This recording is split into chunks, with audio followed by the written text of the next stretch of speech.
Fecha seus olhos mais um pouquinho. Eu sei que a gente chega na casa do Senhor, depois de um dia de trabalho, depois de um dia de tantas coisas realizadas, e às vezes a gente traz tantos pensamentos, cansaço, a gente traz angústias, aflições dentro de nós, e muitas vezes essas coisas até nos atrapalham a perceber a presença, a graça e o poder de Deus no nosso meio. Por isso eu convido você, coloca a mão no teu coração. Hoje nós vamos falar de blindagem do coração. Consagra teu coração diante da Virgem de meio de glória. Consagra teu coração na presença do Espírito Santo, na presença do Deus Todo-Poderoso. Diga para Deus que nessa noite você quer ter um coração afogueado, que nessa noite você quer ter um coração com sede da palavra de Deus, sede da cura, do milagre, da bênção, sede do amor verdadeiro que brota de Jesus. Peça a Deus que te dê esse coração forte, blindado, firme, um coração que não vacila, mas um coração cheio de fé, de esperança, de certeza de dias melhores, da certeza de que o Deus vivo está presente aqui neste lugar, na certeza que nós não vamos sair daqui como entramos, mas algo novo, poderoso, especial, sobrenatural já está acontecendo no nosso coração. Ave Maria, cheia de graça, o Senhor é convosco, bendita sois vós entre as mulheres, bendito é o fruto do vosso ventre, Jesus. Santa Maria, Mãe de Deus, rogai por nós pecadores, agora e na hora de nossa morte. Amém.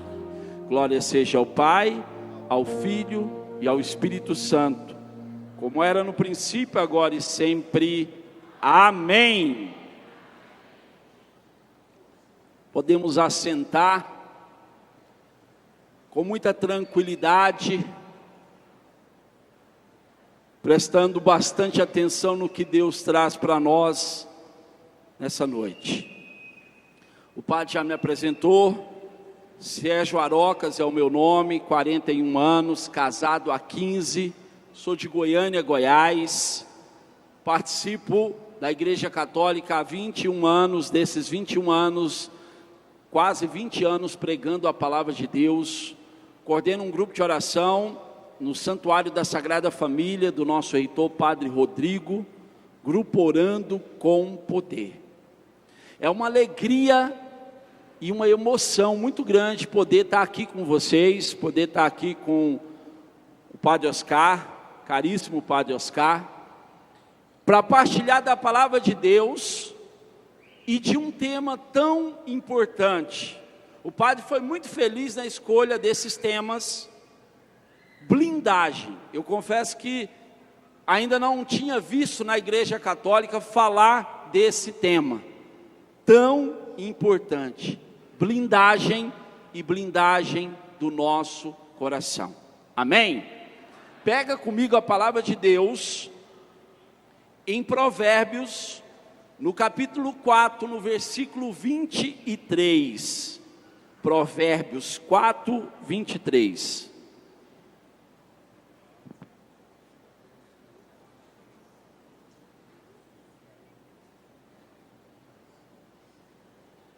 Provérbios capítulo 4, versículo 23. Amém? Ou misericórdia? Amém. Pessoal, olha só o que diz a palavra de Deus. Guarda teu coração acima de todas as outras coisas, porque dele brotam todas as fontes da vida. Guarda teu coração acima de todas as outras coisas, porque dele brotam todas as fontes da vida. Palavra do Senhor. Interessante que quando a gente fala de blindagem, a gente lembra de quê? Quando vem na sua mente essa palavra blindagem, você lembra de quê? Proteção. Proteção. Pesquisando sobre blindagem, eu fui perceber que existe alguns níveis de blindagem. As pessoas que geralmente são pessoas influentes, pessoas que exercem algum cargo importante, elas procuram essa proteção na blindagem dos seus carros. Existem alguns tipos de blindagem. Existe uma blindagem 3A, que é aquela blindagem onde a pessoa blinda o seu carro, protege o seu carro contra armas de mão, armas de fogo do calibre 38 ou Magnum 44. Existe uma blindagem de nível 3, onde esse carro é protegido até de tiro de fuzil. E existe uma blindagem de nível 4 e 5, onde o veículo é protegido até de lança-foguete e granadas. Geralmente quem usa esses veículos são líderes de estados, são pessoas ligadas à política, a alguma coisa importante assim. E interessante que a gente falar de blindagem, a gente pensa o seguinte: se essas pessoas procuram blindar coisas naturais, coisas que vão passar, porque na vida tudo passa, eu fico imaginando, nós enquanto cristãos católicos, como nós devemos blindar o nosso coração. Olha para quem está do seu lado e diga isso, irmão: você precisa blindar, você precisa proteger o teu coração. É aí que Deus está, é aí que a glória de Deus brilha para você, dentro do teu coração. Hoje nós vivemos num mundo muito moderno, onde as pessoas cada vez mais estão correndo atrás de conquistas, em adquirir coisas, e onde as pessoas muitas vezes se preocupam, depois de lutar, de conseguir adquirir algumas coisas, elas se procuram em manter essas coisas. A pessoa quer adquirir uma família, aí ela casa, tem filhos, tem mais alguns filhos, e depois vem aquela preocupação: e agora, como que eu vou manter a minha família? A pessoa corre atrás de um grande trabalho, quando ela consegue esse trabalho, ela fica preocupada: como eu vou manter esse trabalho? Quando eu vou manter o meu nível social? E a gente está sempre correndo atrás de alguma coisa, e lutando para manter essa coisa.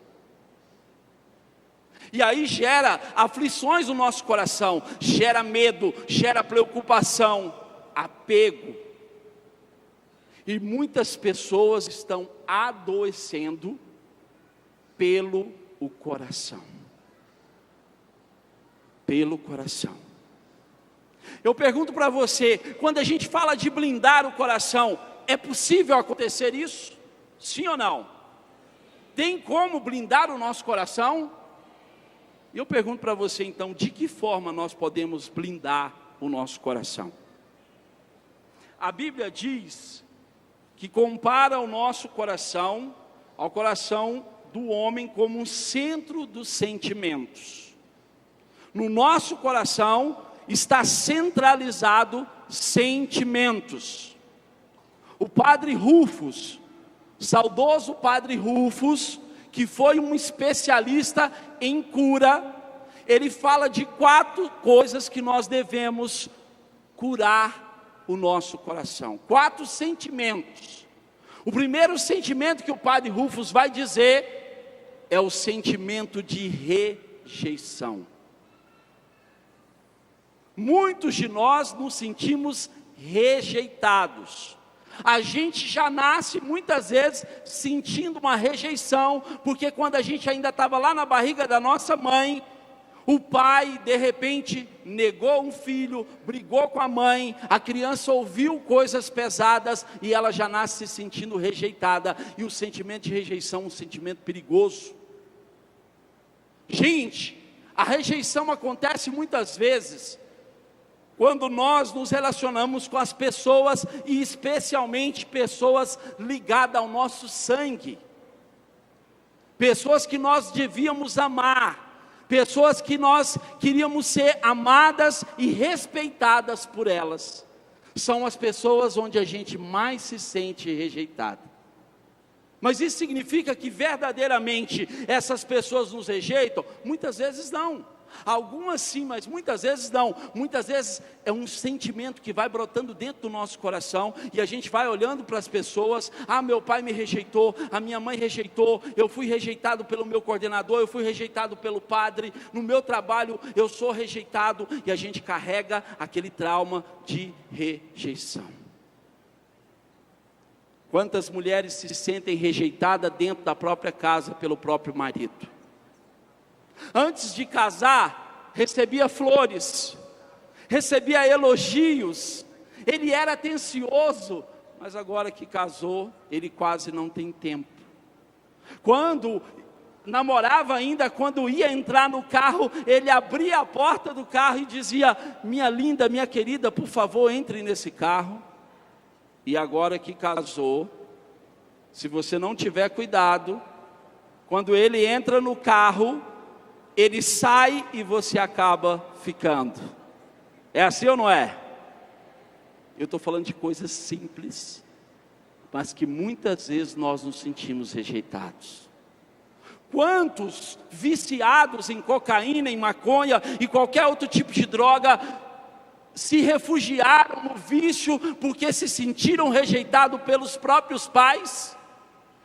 O padre Rufus dizia que para essas pessoas serem curadas, você precisa fazer um diagnóstico e voltar lá na causa do que levou essa pessoa ao vício.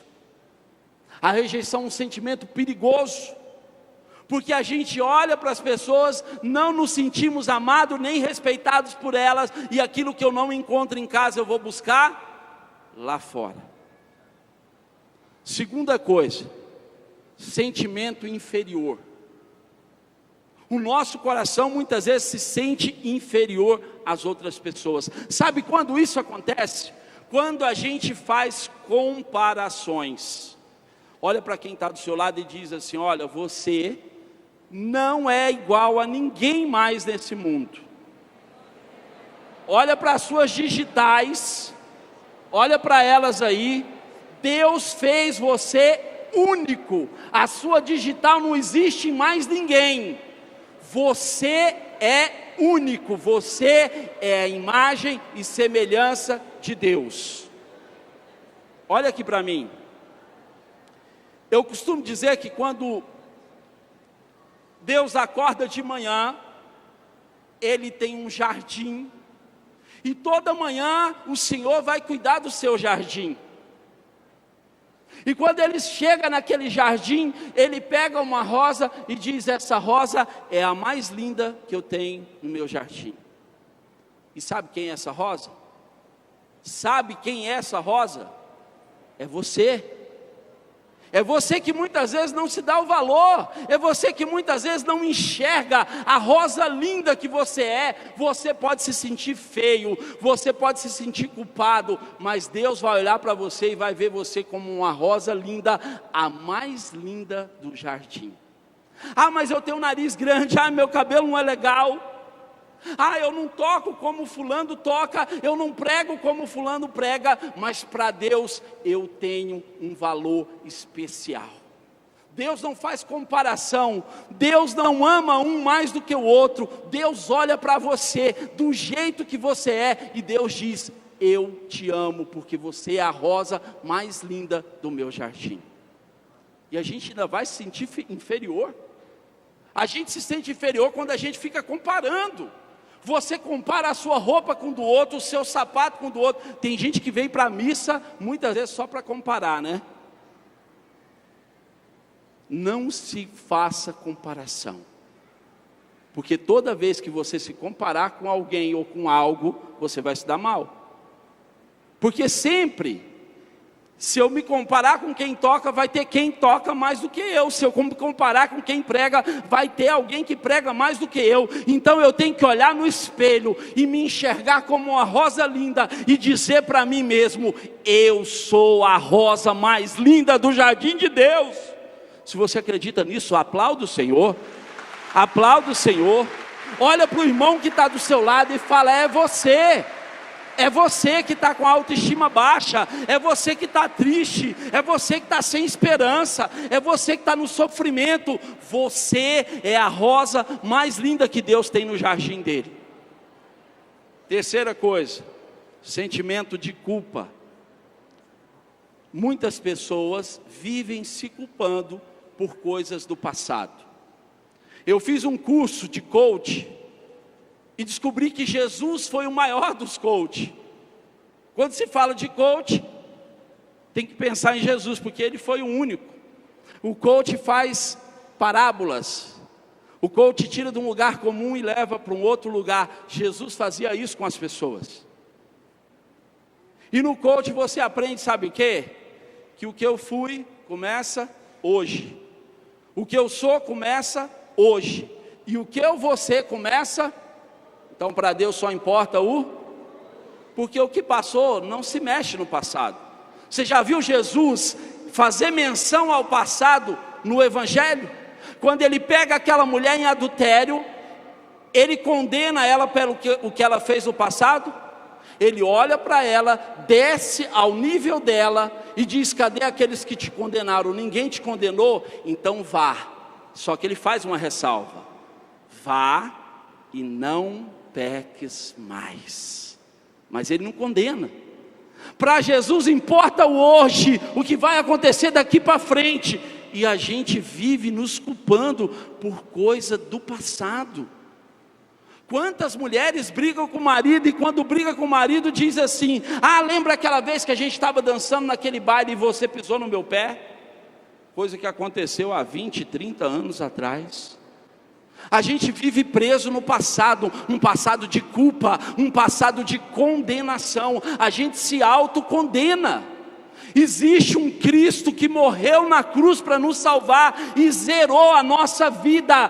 Deus te deu uma vida, você foi lavado, remido e redimido no sangue do Cordeiro. Não há mais culpa para quem está em Cristo.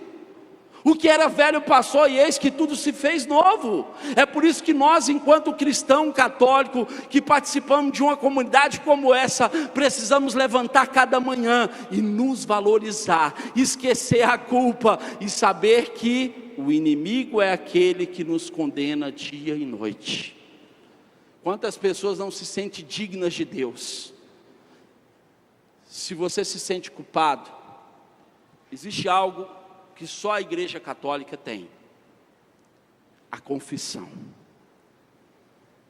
Quando eu soube que o Papa João Paulo II se confessava toda semana, eu fiquei com vergonha. E a partir dali eu comecei a me confessar no mínimo de 15 em 15 dias. Tem gente que passa uma vida inteira sem confessar. Tem gente que passa um mês, um ano sem confessar. A Bíblia diz que o justo peca 7 vezes. Nós ainda não somos justos. Então, para que saia de nós essa condenação, nós precisamos buscar o confessionário. O confessionário é uma blindagem para o nosso coração. Quando o padre coloca a mão sobre você, ali não está mais um ser humano normal, ali está a persona de Cristo, e ele diz que pela autoridade dada pela igreja, todos os teus pecados são perdoados. Ele não diz alguns, ele diz todos. Então zerou. Para que ficar se sentindo culpado? Terceira coisa que nós precisamos vencer e blindar o nosso coração: sentimento de culpa. Quarta e última coisa, essa é uma das que mais acontece. A Bíblia diz que só tem uma forma de agradar a Deus. Qual é? Qual é a única forma de agradar a Deus? Hebreus 11.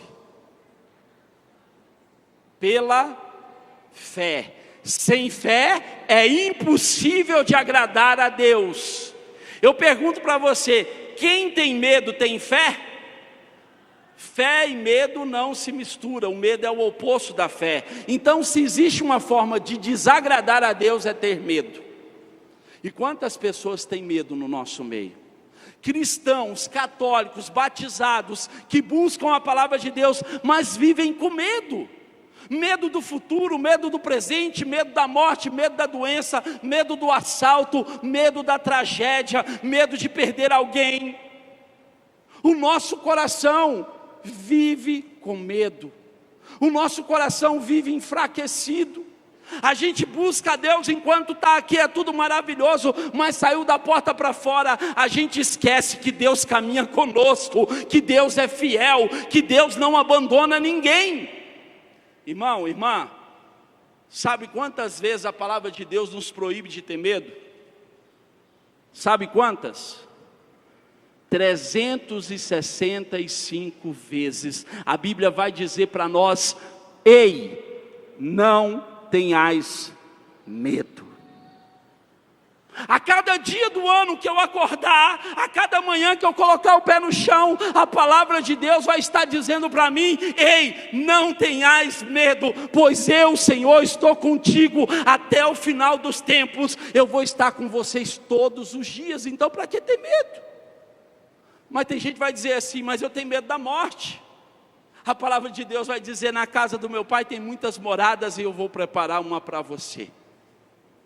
A palavra de Deus vai dizer que ainda que nós estivermos mortos, nós vamos reviver. A palavra de Deus diz que nós vamos viver eternamente. Paulo diz assim: morrer para mim é lucro. Porque Paulo sabia que a única forma de contemplar a face do Senhor é através da morte. Porque a morte não é o fim, mas é o começo de uma vida eterna. Eu não estou dizendo para ninguém aqui morrer. Eu só estou dizendo o seguinte: olha que coisa maluca. Tem gente que vive morrendo de medo de morrer. Olha que coisa doida. Está o tempo todo com medo de doença. A palavra diz que se alguém está doente, em Tiago vai dizer: chama o sacerdote, a oração da fé vai curar o enfermo. Ah, mas eu tenho medo, sabe de quê? Sair na rua, ser assaltado, ser sequestrado, alguém vir bater no meu carro. Eu tenho medo de altura. A Bíblia diz: porque os teus anjos Ele mandou que te guarde em todos os teus caminhos. Ah, mas eu tenho medo, sabe do quê? Do futuro. Eu tenho medo de ficar desempregado. Eu tenho medo dessa crise que está acontecendo no país. Eu tenho medo de passar fome. Davi, no seu leito de morte, diz o seguinte: eu estou morrendo, nunca vi um justo ser desamparado. Buscar em primeiro lugar o reino de Deus e a sua justiça, o resto vai ser dado por... Então medo de quê, meu irmão? Olha, eu posso testemunhar para vocês sem vanglória nenhuma. Se tem uma coisa que Deus me curou, se tem uma coisa que o Espírito Santo tirou do meu coração, foi a palavra medo. Tem até um ditado que não é nem católico, não é nem cristão, mas que eu gosto muito, que diz assim: o medo de perder tira a vontade de ganhar. Tem gente que tem tanto medo de perder, que não está ganhando de Deus, porque não tem usado a sua fé, não tem blindado o teu coração para a coragem, para a fé, pela certeza de que Deus caminha conosco, e nós somos um povo mais do que vencedor. Romanos 8, somos destinados à morte, somos tratados como gado, o dia inteiro, mas em todas essas coisas, somos mais que vencedor. Cutuca quem está do seu lado e fala: larga a mão de ser medroso. Larga a mão de ser medroso, porque Deus é contigo. E se você não sabe, hoje eu estou te dizendo, sacode ele aí e diz: você é mais que vencedor. Levanta a cabeça, sacode a poeira e vai em rumo à tua vitória, irmão. Deus tem uma vitória para você, é hoje, é aqui e é agora.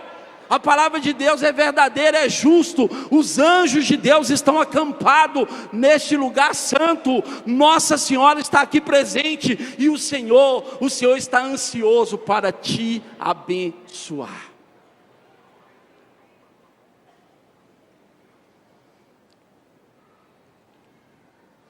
A frase diz assim: o coração do problema é o problema do coração humano. Tudo começa no coração humano. Jeremias, você não precisa abrir. Jeremias no capítulo 7, no versículo 9, vai dizer assim: nada mais argiloso, irremediavelmente mal que o coração, quem poderá compreender? Eu, porém, sou o Senhor, sondo os corações e escruto os rins, a fim de recompensar a cada um segundo o seu comportamento e os frutos das suas ações. Ei, o coração é uma fonte de bênção, mas se eu não blindá-lo, se eu não protegê-lo, se eu não cuidar do meu coração, ele pode ser a porta de abertura para a maldição. A porta de abertura para a maldição. Lá em Marcos, no capítulo 7, no versículo 20, diz que o que sai do homem, isso contamina o homem. Porque do interior do coração dos homens saem os maus pensamentos, os adultérios, as fornicações, os homicídios, os furtos, a avareza, a maldade, o engano, a dissolução, a inveja, a blasfêmia, a soberba, a loucura. Todos esses males procedem de dentro e contamina o homem. Tudo sai do coração humano.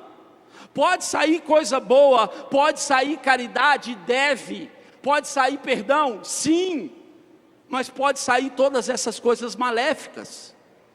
Quantas atrocidades estão acontecendo no nosso mundo, fruto de corações que não foram blindados, corações que não tiveram um encontro pessoal com Jesus. O nosso coração só pode ser bom se ele tiver guardado por Jesus. O que você tem colocado no seu coração? Bebida? Sexo? Nós temos uma facilidade muito grande de abrir o nosso coração para o mundo. A gente vem para a igreja e tem dificuldade de abrir o coração para a palavra de Deus. A gente tem dificuldade de abrir o coração para o Espírito Santo. A gente tem dificuldade de acreditar no nosso coração que Jesus está aqui vivo, que os milagres estão acontecendo. A gente tem dificuldade de acreditar que Jesus pode curar todo tipo de doença. Mas a gente vai lá fora, abre o coração para a cachaça, abre o coração para o sexo, abre o coração para qualquer pessoa. Já viu? A pessoa mal conhece a outra, é meu amiguinho. E já vai logo abrindo o coração, contando coisas da sua vida, você nem conhece a pessoa. Eu não estou dizendo aqui que nós não devemos confiar em ninguém, mas nós devemos selecionar quem nós podemos confiar. Nem todo mundo pode confiar suas intimidades. Tem gente que se escancara para as pessoas, depois se decepcionam e vai guardando um monte de mágoa dentro do seu coração. Tem gente que sai de um relacionamento, entra em outro e já vai escancarando o coração e lá vai quebrando a cara de novo. Mas quando vem para a igreja tem dificuldade de abrir o coração para Deus. É preciso blindar o nosso coração.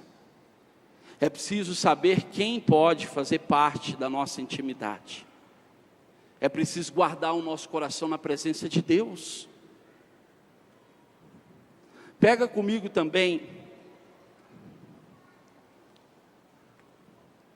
Filipenses, no capítulo 4, no versículo 6. O nosso coração muitas vezes está cheio de aflições, de angústias, de tristezas. Quantas pessoas estão deprimidas?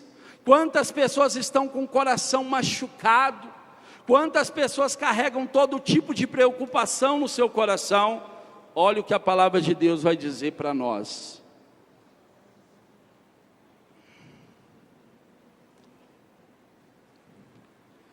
Filipenses 4, versículo 6.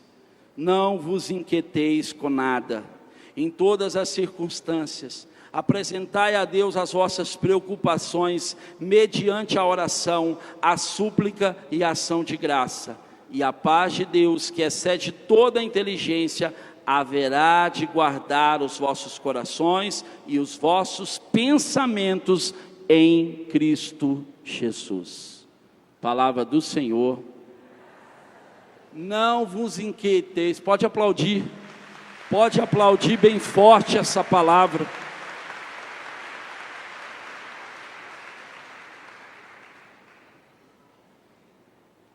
Uma menina achou uma rosa que estava ainda em um botão, e a menina quis mostrar para a avó a rosa, e ela tenta abrir a rosa em botão, e quando ela vai fazer essa experiência, a rosa se espedaça toda, e a menina olha para a avó e diz: vó, mas por que aconteceu isso?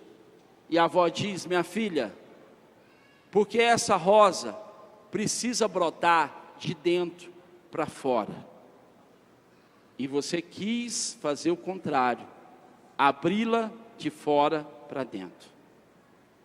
Você me entende? Quantas pessoas estão preocupadas com o externo? Quantas pessoas estão preocupadas com o que vai vestir, com o que vai calçar, se está barrigudinho ou se está em forma, se fez academia ou não fez. Eu não estou entrando no mérito da questão. Eu estou dizendo que o ser humano está preocupado com a casca. Quantas pessoas se relacionam com outra por causa da beleza, mas não olha o que está dentro. A Bíblia diz que o que mancha o homem não é o que entra, mas é o que sai dele. Então a Bíblia está dizendo para nós, para que Deus haja na nossa vida, para que o Senhor faça uma cura completa, Ele precisa começar a agir de dentro para fora. Talvez você olhe para um irmão que está aqui nessa igreja, e você acha que ele está bem, mas talvez o interior desse irmão, por mais que ele tenha buscado a Deus, por mais que ele tenha se entregado, o interior desse irmão ainda está doente. O coração desse irmão ainda está doente. Você sabia que a ansiedade não é uma doença? Sabia disso? A ansiedade não é uma doença, mas ela é a porta aberta para outras doenças graves. A doença que entra pelo coração. Quantas pessoas estão doentes por causa da falta do perdão, da mágoa, do ressentimento, do ódio. Gente, nós dizemos que somos de Deus, mas muitas vezes o nosso coração está afastado do Senhor. A Bíblia diz: maldito seja o homem que confia no homem. A gente tem buscado no ser humano, a gente tem buscado nas pessoas, mas nós não estamos blindando o nosso coração em Deus. Com a Eucaristia, com a confissão, com o rosário, com o jejum, com a palavra de Deus. É a palavra de Deus que vai alimentar e vai selar e vai fortificar o nosso coração. Jesus foi considerado como o leão da tribo de Judá. O leão tem um coração forte. Nós precisamos fortificar o nosso coração, e daí não vai ser qualquer tribulação, não vai ser qualquer doença, não vai ser qualquer tentação, não vai ser qualquer dificuldade que vai nos vencer, que vai nos adoecer, que vai nos roubar a presença de Deus. Não! O inimigo está lançando veneno no nosso coração, colocando uns contra os outros, colocando confusão dentro da nossa casa, na nossa família, colocando em nós uma ganância. É um querendo passar por cima do outro, é um querendo ter mais do que o outro. A Bíblia diz que nós devemos contentar com o que nós temos. Se nós temos para comer e para vestir, nos contentemos. Eu não estou dizendo para você se acomodar, não é isso. Um homem muito sábio, todos os dias abria a sua janela e deixava o sol raiar sobre ele. Um dia ele recebe uma visita de um homem muito rico, e aquele homem rico pega uma cadeira e coloca no frente daquela janela, e senta de frente para aquele sábio, e diz assim: olha, pode me pedir o que você quiser que eu vou te dar. O que você quer?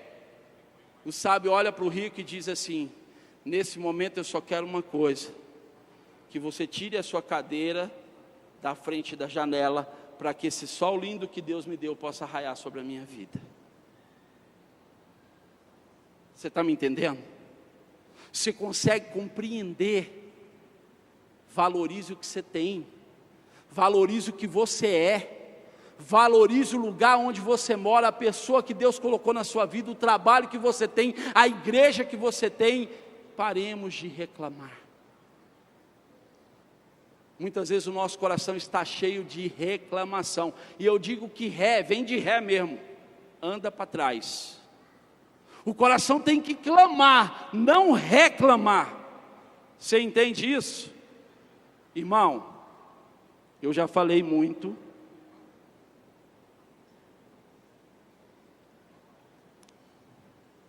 E a palavra de Deus tem muito embasamento para esse tema da blindagem do nosso coração. No Salmo 50 diz assim: criai em mim, ó Deus, um coração puro, e renovai em mim um espírito reto. Irmão, eu quero comentar com você, eu quero testemunhar para você algo maravilhoso que Deus fez na minha vida. Uma situação muito difícil, talvez a mais terrível que eu tive que passar na minha vida, mas onde o meu coração foi blindado por Deus, por Nossa Senhora, através do Espírito Santo. Eu sou casado há 15 anos, tenho 2 filhos, a Maria Clara, que hoje está com 10 aninhos, e o Miguel Arcanjo, que vai fazer 13 agora em fevereiro. E quando a Maria Clara tinha 2 anos e meio, ela era uma criança que nunca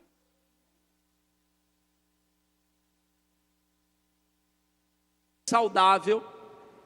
Um dia a gente estava no sítio, plantando umas árvores, e ela pisa num buraco, torce o joelho, e ela deu um grito tão grande, que foi lá dentro da minha alma. Sabe aquela coisa de pai e mãe, quando você percebe que algo é muito grave na vida do seu filho? Aquilo gritou dentro de mim.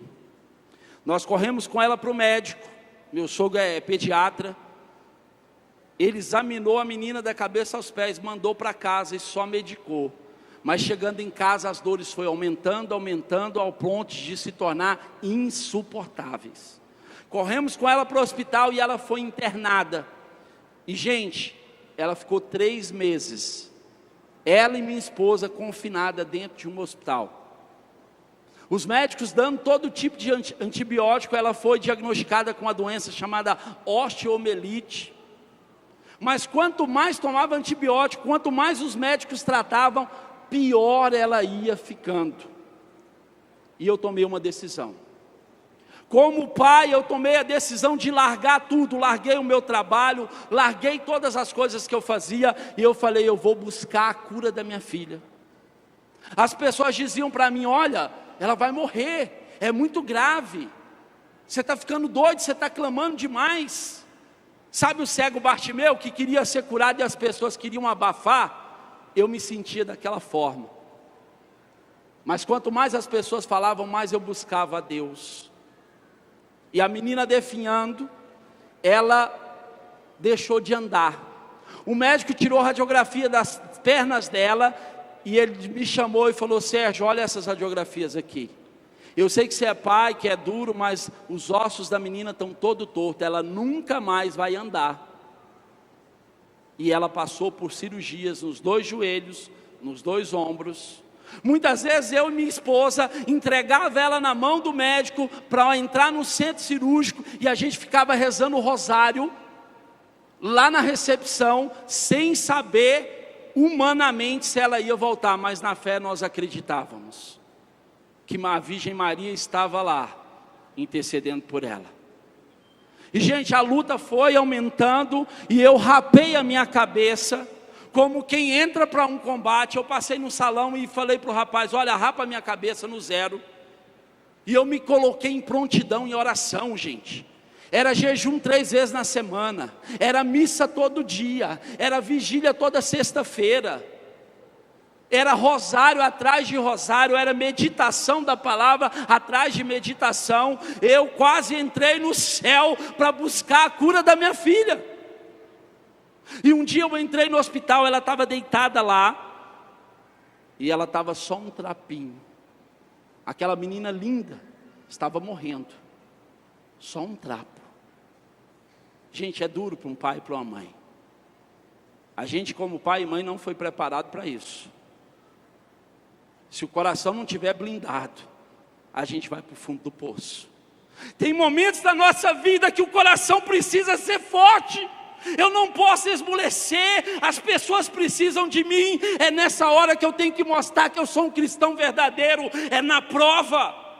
É como Jó passou, perdeu tudo. A mulher dizia para ele: amaldiçoa o seu Deus. Quantas pessoas têm lançado palavras malditas no seu coração, tem te colocado para baixo, tem te tirado da presença de Deus. Você vai naquela reunião toda quinta-feira, nada acontece na sua vida. Deus tem a hora certa, o lugar certo e o tempo certo para agir, irmão. Se você entendeu, pode aplaudir.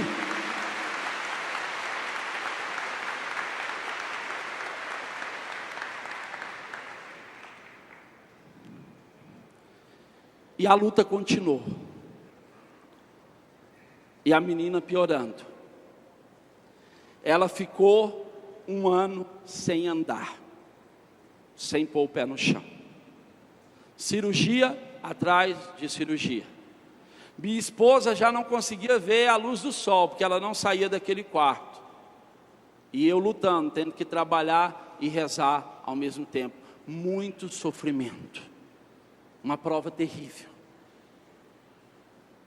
Um dia, eu nunca questionei a Deus, porque uma coisa que a gente nunca deve fazer é questionar a Deus, porque a Bíblia diz que o Senhor é bom, Ele é rico em misericórdia e as obras dele são perfeitas.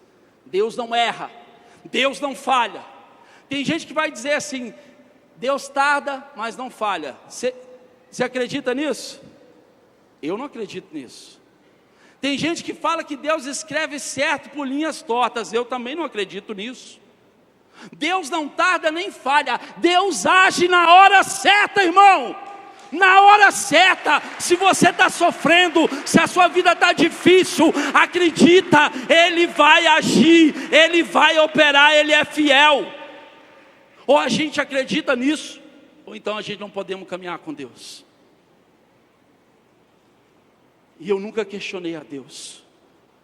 Eu estava assim diante do altar, Jesus como estava aqui para nós exposto. Eu cheguei na capela, só tinha uma senhora adorando.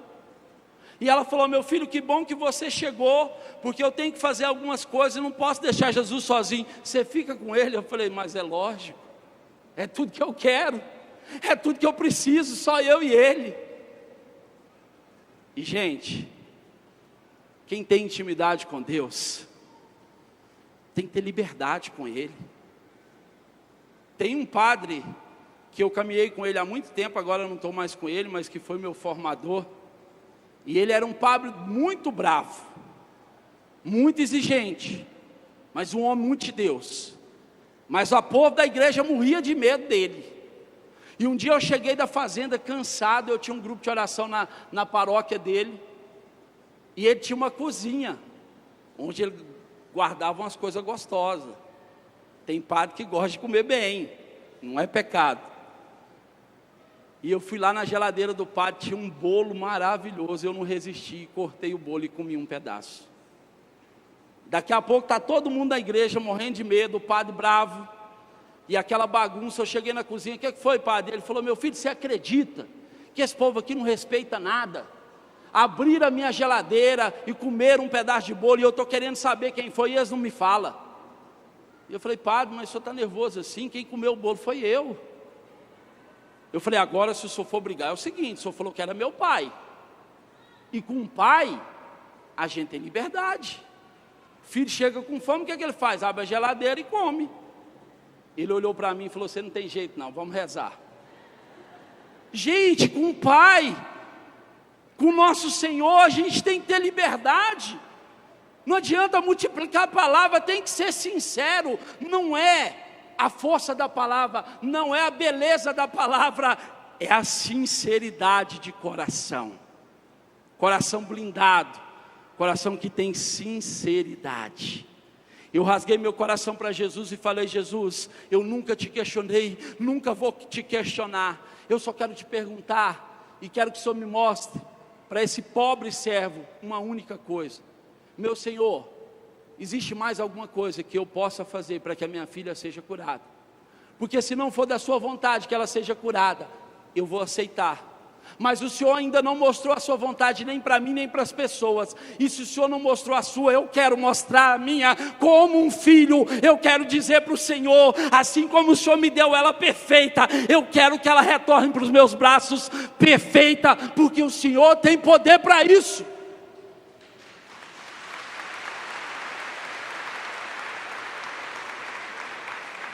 É lógico que eu não falei gritado assim, né? Com Jesus tem que ter um jeitinho. E gente, quando eu perguntei para o Senhor, o que mais poderia ser feito? Fala com Deus, porque tudo que você perguntar para Ele, Ele te responde.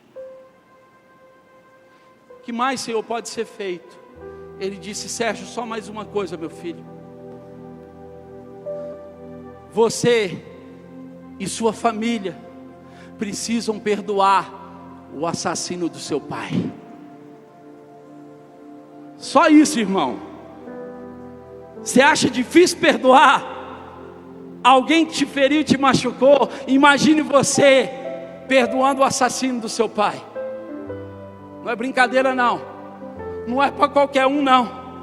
Eu não me sentia preparado para aquilo, mas na igreja existem exemplos, e o maior exemplo é dele, lá na cruz, humilhado, escorraçado, ferido, machucado, como Deus que era, mas na qualidade de homem também. Ele olha para todas aquelas pessoas que o crucificaram e diz: Pai, perdoa elas, porque elas não sabem o que fazem. O exemplo está aí, ó. O exemplo está aí. Eu olho para um Papa João Paulo II, que levou um tiro a queima-roupa, e quando saiu do hospital, a primeira coisa que fez foi lá beijar a mão de quem atirou nele. Eu lembro de um Estevão, primeiro mártir da igreja católica, sendo apredejado, ele vê o céu aberto e repete as palavras de Jesus: perdoa eles, eles não sabem o que fazem. Gente, quem faz o mal para a gente, muitas vezes não sabe o que está fazendo. Aquele homem que matou meu pai, não sabe que roubou minha juventude. Eu cresci rebelde. Até os meus 19 anos eu estava dizendo para o padre, eu não conhecia o que era igreja. Fui criado numa família católica, que depois se tornou protestante. Eu não sabia o que era igreja. Eu não tinha primeira comunhão, eu não era crismado, eu era rebelde, eu fabricava bombas para a torcida organizada. O meu hobby era brigar e bater nas pessoas, porque existe uma revolta quando o coração não é curado, quando o coração é machucado, ele tem uma tendência a machucar quem está em volta. Eu gostava de machucar as pessoas. Eu cheguei ao ponto de agredir minha própria mãe, que hoje eu me arrependo profundamente. Eu era um perdido. Nunca me envolvi com drogas, porque os amigos diziam: você é tão doido que não precisa usar droga. Foi esse cara aqui que Jesus pegou. Foi esse cara aqui que Jesus blindou o coração. E agora eu precisava perdoar o assassino do meu pai. Peguei minha mãe e minha avó, coloquei num carro, e quando a gente ia lá para a casa da irmã, 30 anos as duas irmãs sem se falar, família rachada. O homem que matou meu pai, casado com a irmã da minha avó, padrinho do meu pai, um homem que o meu avô ajudou a vida inteira. Sem razão nenhuma, deu 6 tiros pelas costas. Cada vez que eu saía do colégio, os pais dos meus amigos estavam lá e o meu pai nunca estava. Cada vez que eu saía do futebol, Nem meu pai nem minha mãe estavam lá, porque meu pai morreu, minha mãe tinha que trabalhar. Eu perdi o pai, gente, e acabei perdendo mãe, sabe por quê? Coitada, a minha mãe quis tanto fazer o papel de pai, que ela esqueceu até de fazer o papel de mãe. Ela tinha que ser forte, ela tinha que corrigir. Muitos traumas dentro do meu coração, muita mágoa, muito ódio, muita vingança. E agora eu estava frente a frente com aquela família. Nós rezamos no caminho para que aquele perdão não fosse uma troca, porque a gente não faz troca com Deus. Tem que ser sincero.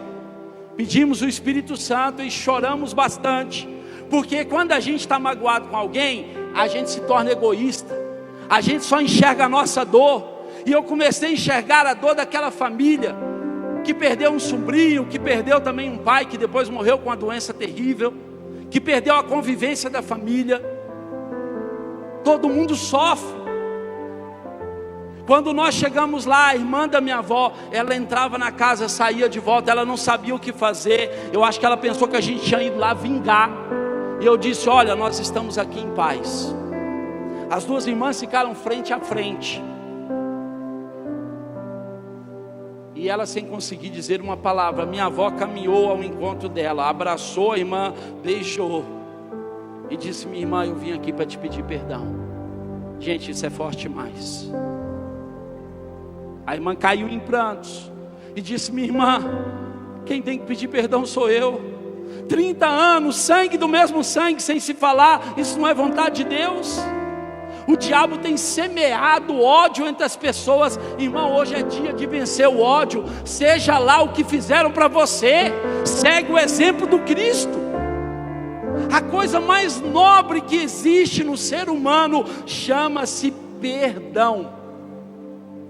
Se você vier para a missa e vier fazer a sua oferta no altar e tiver com mágoa no seu coração, a palavra de Deus diz para você: volta lá, se reconcilia com quem você está magoado, depois vem fazer a sua oferta. Nem a oferta Deus aceita.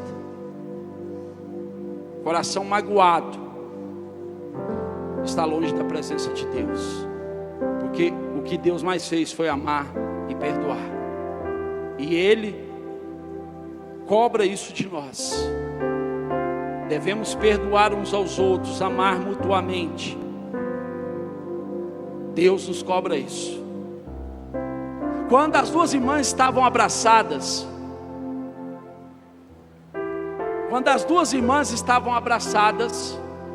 eu vi uma grande luz brilhando do céu.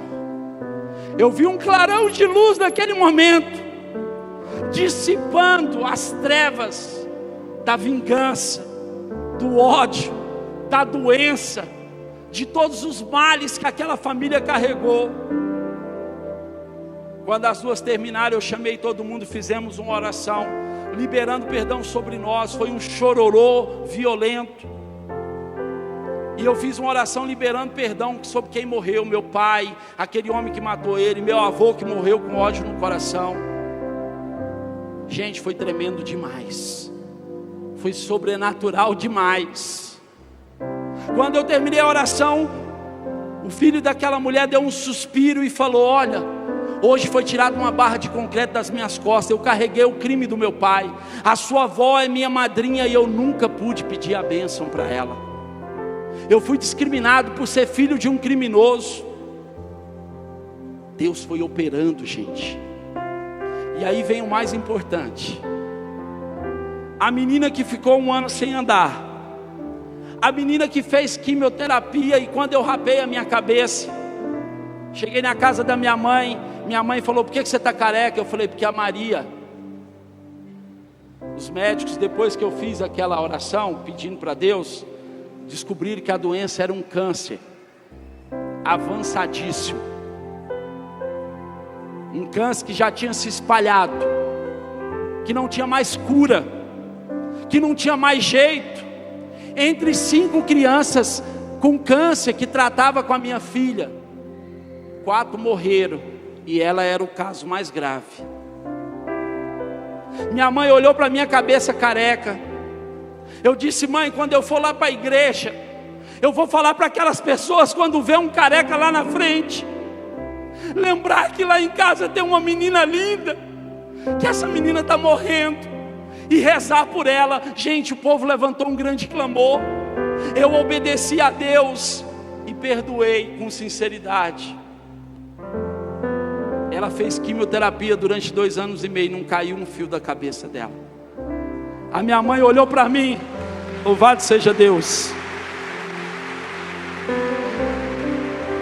A minha mãe olhou para mim e falou: a palavra de Deus diz que nenhum fio cai da nossa cabeça sem a permissão de Deus.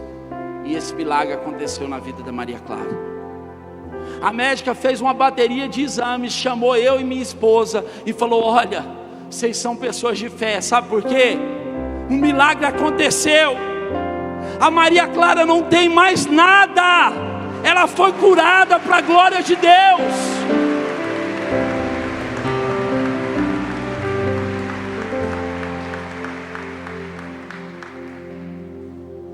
Maria Clara hoje tem 10 anos. Ela é vice-campeã goiana de judô. Uma menina que não ia poder andar, que os ossos eram tortos. O ano passado ela participou da maior equipe de balé que existe em Goiás. Quando o paizão via ela dançando naquele palco, aquelas perninhas tripudiando, Deus dizia: lá, Sérgio, curei tua filha, sai pelo mundo e anuncia a palavra de Deus. Irmão, protege teu coração, blinda teu coração. Deus é maravilhoso demais. Quem anda com Deus tem tudo. A doença, que era uma coisa muito ruim, me aproximou da minha esposa, liberou perdão sobre a minha família, trouxe a salvação para dentro da minha casa e me levou a anunciar o Evangelho. Hoje eu sou um homem extremamente feliz, porque eu vivo para anunciar a palavra de Deus. A minha gratidão vai ser eterna, porque o Senhor me devolveu minha menina, linda, perfeita. Hoje ela está mais linda do que nunca. Deus é bom demais. O médico tirou as radiografias, aleluia. O médico tirou as radiografias das pernas e as lágrimas desceram. Ele falou: Sérgio, o milagre aconteceu. Os ossos estão perfeitos. Esse é o leão da tribo de Judá. Esse é o Jesus Todo-Poderoso que te trouxe até aqui. Vai ficando de pé. Vai fechando os seus olhos. Eu sei que Deus tem algo especial para a tua vida. Eu sei que esse testemunho tocou o teu coração, não porque eu estou anunciando, mas porque o Espírito de Deus está pairando aqui de uma maneira poderosa. Feche os seus olhos agora. Olha para dentro de você. Existe um coração lindo pulsando. Cuida dele, irmão. Quem você precisa perdoar? É o pai, é uma mãe, é um filho, é um colega de trabalho, é um vizinho, é um irmão de igreja? Deixa o sangue precioso do Cordeiro lavar teu coração nessa noite. Sinta o fogo do Espírito Santo passando sobre o teu coração, passando sobre a tua alma. Sinta a presença poderosa de Deus aqui, libertando você de todo o mal, quebrando todo o jugo hereditário, quebrando todo o jugo hereditário, arrancando tudo aquilo que pesava sobre você. Sinta uma paz profunda, um amor, a misericórdia e o poder de Deus. Recebe toda cura, todo milagre, toda bênção. Você que veio aqui buscar uma cura, uma libertação, acredite, nem precisa ser anunciado aqui, está acontecendo aí no teu coração, e é em nome de Jesus. Ave Maria, cheia de graça, o Senhor é convosco. Bendita sois vós entre as mulheres, bendito é o fruto do vosso ventre, Jesus. Santa Maria, Mãe de Deus, rogai por nós, pecadores, agora e na hora de nossa morte. Amém. Muito obrigado, Sérgio. Maravilhoso. Vamos buscar então aquilo que ele achou aos pés do Santíssimo. Só falta o perdão. Foi ele que te tocou o coração. Vamos celebrar e Jesus vai te dizer o que é que falta para o nosso coração começar a funcionar. Em nome do Pai, do Filho, do Espírito Santo. Amém.